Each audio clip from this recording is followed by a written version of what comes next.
जी, तो दोस्तों चलें सीखते हैं फर अंग्रेज़ी बोलना कॉन्ट्रैक्शंस को समझते हुए।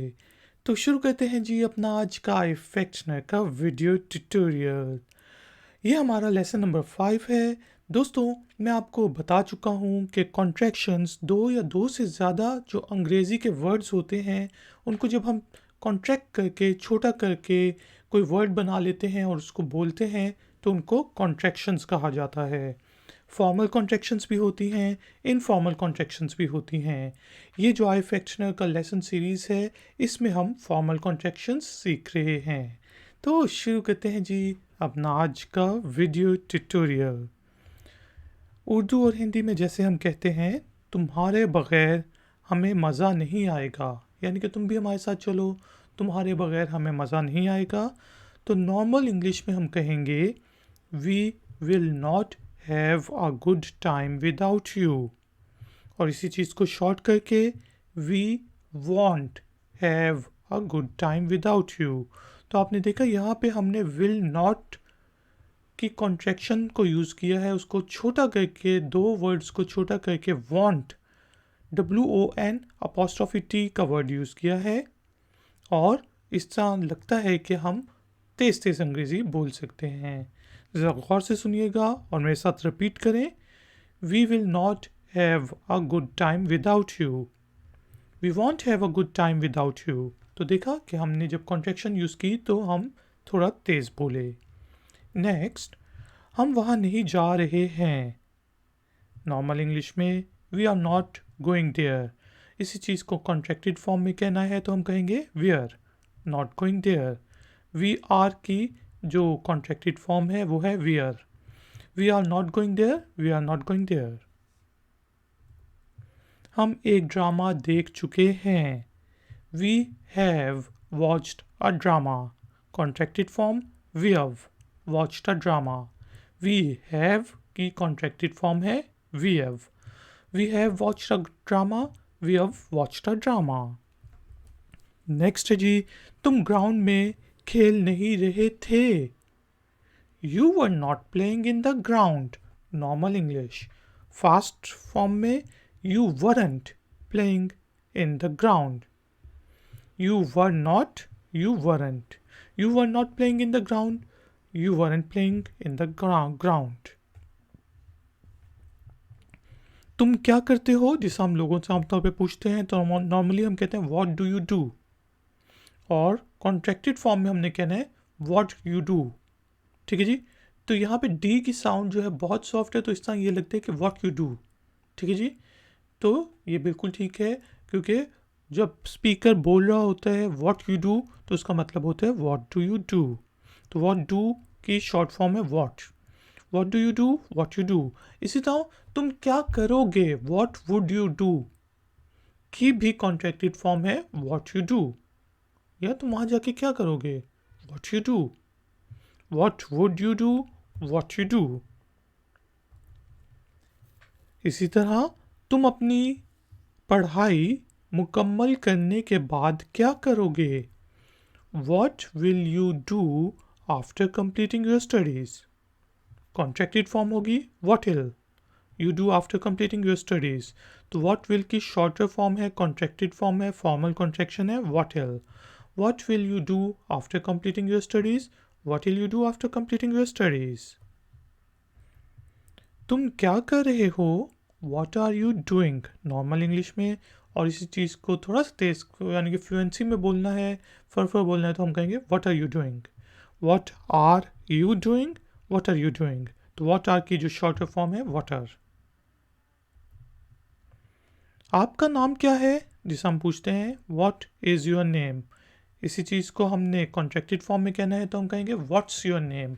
तो व्हाट इज़ की कॉन्ट्रैक्टेड फॉर्म है what's. What is your name, what's your name. इसी तरह हम पूछें क्या हुआ है, व्हाट हैज़ हैपन्ड। और इसको भी हम कॉन्ट्रैक्टेड फॉर्म में यूज़ करेंगे तो हम कहेंगे व्हाट्स हैपन्ड। तो व्हाट हैज़ की भी कॉन्ट्रैक्शन है what's. What has happened, what's happened. इसी तरह हम जिस तरह कंटिन्यूस टेंस में कहते हैं what is the meaning of it, इसका मतलब क्या है। ठीक है जी, इसका मतलब क्या है, what is the meaning of it. Contracted form में what's the meaning of it, what is what is the meaning of it, what's the meaning of it. तो आपने देखा इन तीनों फॉर्म्स में व्हाट इज प्रेजेंट में मतलब पूछ रहे हैं, प्रेजेंट इंडेफिनिट टेंस में, प्रेजेंट परफेक्ट में और प्रेजेंट कंटिन्यूअस टेंस में व्हाट्स का मतलब व्हाट इज या व्हाट हैज़ होता है। नेक्स्ट है जी, उनने क्या किया है, व्हाट हैव दे डन। और इसी चीज़ को फास्टर फॉर्म में what of they done. What have की कॉन्ट्रैक्टेड फॉर्म है what of, what have they done, what of they done. आपका जन्मदिन यानी कि आपकी सालगिरह कब है, जिसे हम पूछते हैं व्हेन इज़ योर बर्थडे। तो इसी चीज़ को शॉर्ट करके when's your birthday, when is को थोड़ा सा when's, when is your birthday, when's your birthday. या फिर ये कब हुआ है, व्हेन हैज़ दैट हैपन, यानी कि कोई चीज़ अकर हुई है, कोई वाक़या रूनुमा हुआ है तो हम कह रहे हैं वो कब हुआ, व्हेन हैज़ दैट हैपन्ड। और इस चीज़ को आपने तेज़ करके बोलना है तो आप कहेंगे व्हेन्स दैट हैपन्ड। तो व्हेन हैज़ की भी कॉन्ट्रैक्शन है when's, when has that happened, when's that happened. और मैं आपको बताता चलूँ कि आपने अगर इस तरह जुमला लिखा हुआ है व्हेन्स योर बर्थडे या व्हेन्स दैट हैपेंड, तो आपने किस तरह अंदाज़ा लगाना है कि ये व्हेन इसके लिए यूज़ हुई है कॉन्ट्रैक्शन या व्हेन है इसके लिए। सिंपल सा रूल है, आपने वर्ब की फॉर्म देखनी है और अगर वो थर्ड फॉर्म है यानी कि हैपन हैपन्ड हैपन्ड तो इसका मतलब व्हेन हैज़ यूज़ हुआ है, वरना फिर वो व्हेन इस के लिए यूज़ हुई है। ये कहाँ पर हुआ, वेयर डिड इट हैपन। और इसी चीज़ को शॉर्ट करके वेयर डिड हैपन। ठीक है जी, where did, where'd, where did it happen, where did happen. मेरी गाड़ी कहाँ है, where is my car. Shorter form where's my car, तो वेयर इज़ की शॉर्ट फॉर्म है where's, where is my car, where's my car. इसी तरह where has it happened, where's it happened, तो वेयर हैज़ की भी शॉर्टर फॉर्म है where's, where has it happened, where's it happened. Where does this bus गो। ठीक है जी, जिसे हम कहते हैं ये बस कहाँ पर जाती है, ये वाली बस कहाँ पर जाती है, where does this bus go, short करके वेयर्स दिस बस गो। तो आपने देखा वेयर इज की shorter form where's, where has यानी कि ये कहाँ पर हुआ है, वेयर हैज़ इट हैपन, इसकी भी शॉर्टर फॉर्म है वेयर्स। और वेयर डज के लिए भी हम वेयर्स यूज़ करते हैं और आपने जुमले से अंदाज़ा लगाना होता है कि ये किसके लिए यूज़ हुआ है, वेयर इज़ के लिए, वेयर हैज़ के लिए या फिर वेयर डज के लिए। फिर है जी कहाँ पर हो, यार बड़े अरसे से नहीं मिला, कहाँ पर है यार तू, वेयर हैव यू बीन। ठीक है जी, इसको शॉर्ट करके हमने कहना है तो हम कहेंगे वेयर हैव यू बीन। तो वेयर हैव की short form where, where have you been, where have you been. ये तुम्हारे साथ किसने किया, किसी बच्चे को पिटाई हो गई है, कोई मसला हो गया तो आपने पूछे who did it to you, ये तुम्हारे साथ किसने किया, who did it to you. इस चीज़ को शॉर्ट करके हुड दिस टू यू या हुड इट टू यू। ठीक है, who did this to you या who did it to you, who'd this to you. इसी तरह हम कहते हैं मैच कौन जीता था, who had won the match, who had won that match, वो मैच कौन जीता था, शॉर्टर फॉर्म में हुड वन द मैच। तो हु हैड की भी शॉर्टर फॉर्म है, कॉन्ट्रैक्टेड फॉर्म है, कॉन्ट्रैक्शन है hood, who had won the match, hood one the match. इसी तरह मैच कौन जीतेगा, who would win the match, उसको हम क्या कहेंगे, हुड विन द मैच।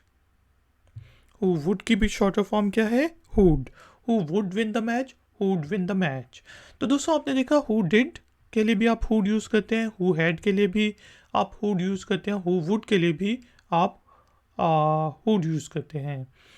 अब देखें आपने कैसे अंदाज़ा लगाना है कि ये जो हुड है ये हु हैड के लिए यूज़ हुआ है और नीचे वाला हु वुड के लिए यूज़ हुआ है, तो वही आपने वर्ब की फॉर्म देखनी है। Win one one third form है तो इसका मतलब हैड के लिए यूज़ हुआ है, और फर्स्ट फॉर्म है हुड विन, ठीक है, तो इसका मतलब वुड के लिए ये यूज़ हुआ है। कौन गेस कर सकता था, who would have guessed, shorter form who'd guessed. ठीक है जी, who would have, who'd, who would have guessed, who'd guessed. गाड़ी कौन चलाएगा? Who will drive the car? इसको कॉन्ट्रैक्टेड फॉर्म में कहना है, फर बोलना है तो हम कहेंगे who will drive the car. तो who will की शॉर्टर फॉर्म क्या है? who will. Who will drive the car? Who will drive the car. Who will drive the car. ठीक है जी, थोड़ा तेज करके. फिर नेक्स्ट है तुम कौन हो? Who are you? तुम मुझे बताने वाले कौन हो? या यार तुम कौन हो? Who are you? इस चीज़ को हमने फास्टर फॉर्म में बोलना है, कॉन्ट्रैक्शन यूज़ करनी है तो हम कहेंगे who are you. तो who are की जो कॉन्ट्रैक्टेड फॉर्म है who are. Who are you? Who are you. तुम्हारे अब्बू कौन हैं? Who is your father. और फास्टर फॉर्म में who's your father. तो who is को शॉर्ट करके हम whose कहते, बोलते, लिखते, पढ़ते हैं. Who is your father? Who's your father. तुमने वो किसको दिया था? To whom had you given it. वो चीज़ तुमने किसको दी थी? इसी चीज़ को शॉर्ट करके हम कहेंगे to whom'd you given it. To whom had को शॉर्ट करके whom'd. To whom had you given it? To whom'd you given it. और आज का लास्ट कॉन्ट्रैक्शन हमारे पास है जी. ये कौन सोच सकता था कि ये हो जाएगा? Who would have thought it. Short करके who'd thought it. Who would have, who'd.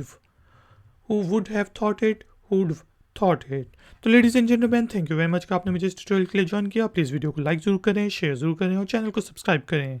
कोई क्वेश्चन है, कोई कमेंट है तो नीचे देकर कमेंट बॉक्स में ज़रूर लिखिएगा. मैं हूँ iFactioner, मिलूंगा आपसे एक और नए वीडियो ट्यूटोरियल में. Until then, take care, keep learning, keep enjoying. Good day. Like, share, subscribe. iFactioner.